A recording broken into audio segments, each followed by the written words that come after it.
Hello, back-to-back episode here, still talking about tartan cloth. We're going to talk about color values here. There are three distinct color values when we're looking at cloth. The first is so-called modern, as we see here with the McDonald tartan. And modern refers to the fact that these are the colors achieved by modern dyes that were formulated by chemists. And by identifying this as modern, they seem to believe, or have us believe, that these colors were not achievable under the earlier natural dyes. I disagree, because we can look at earlier portraits painted during that period, and the colors are every bit as vibrant as what we have today. So there we are, modern, where green is typically a dark bottle green. Blue is very, very dark. The red can be any number of very rich reds.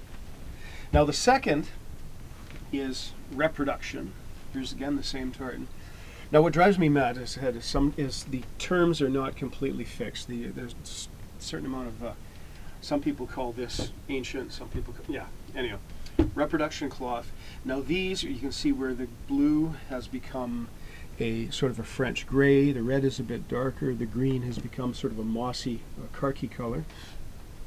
These were inspired, now this is supposed to be, according to some tartan salesmen, I don't use that as a good phrase, they represent this as being the effect of weathering, faded. In fact, they'll call this weathered tartan.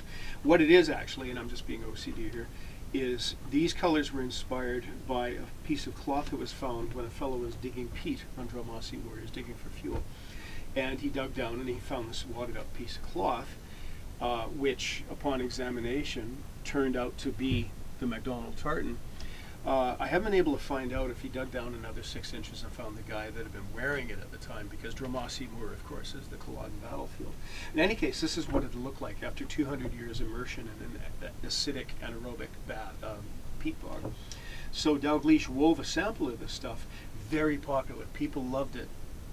But there's no particular historical connotation to this about being weathered and such like that. Now the third color value we have is ancient. And this, here we are just for contrast, there's McDonald in modern versus McDonald ancient, and we can see how the blue is now a robin's egg kind of blue, and the green is quite a mossy, grassy green, and the red is sort of an unfortunate orange color.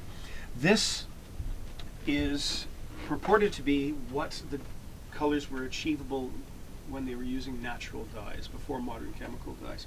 I disagree, because we can look at portraits of the time where the colors are every bit as vibrant and dark as this. So, because some people have the amount of history that you want to be able to attach to your kilt, to your garment, varies with the individual. But I wouldn't get too caught up in it. About purported historical accuracy. What really comes down to here is, what of these do you like best? You must let your taste be the final arbiter here. So there we are, the three colors: modern, reproduction, ancient. Now the great thing about working with Dalgleish is they're prepared to adjust colors. So if you don't like, look at that, got it in one, that particular green, we can sit down, there it is, we can sit down and substitute tartans, colors on the tartan. So if you like a particular color, but your particular set, but you want to play with it a little bit, we can do, as a special order, we can change colors. We could add stripes even if you want. We can design a whole new tartan. But there's a nice feature right there. One other thing I'm going to cover as we're on the topic of tartans is a tartan is recorded as a thread count. And in the case of Seaforth number 2, which we have here, 10 red, 4 black, 40 blue, 20 black, 20 green, 4 black, 10 white, and so on. Now, that again, a thread count is how they record the thing. But when we look at different weights of tartan, this is a 16 to 18 ounce cloth, and we see the scale of it.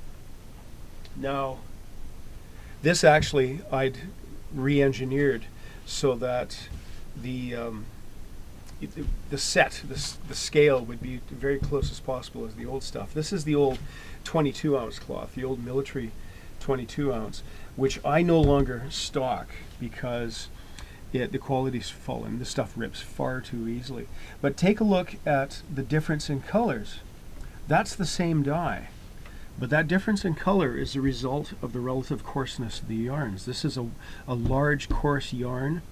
This is a more polished, a more finished yarn with a smoother surface. So we can see this is absorbing more light than that, so this one looks darker. The second characteristic of tartans is regarding thread count is scale changes. So this is an 11-ounce, or this might be even an 8-ounce cloth, but the thread count's still the same. The 10 white, the 4 black, the 40 green, and so on. But look at the difference in scale between the two, and that's all the result of the relative difference, the difference in the relative sizes of the yarns. So there we are. Scale, the effect of the finish of the yarn, whether it's a rough yarn or a smooth yarn, and how it affects the colors. And then again, the 3 different color values of modern, ancient, reproduction, and our wonderful ability to change tartans using custom dyes. Thank you.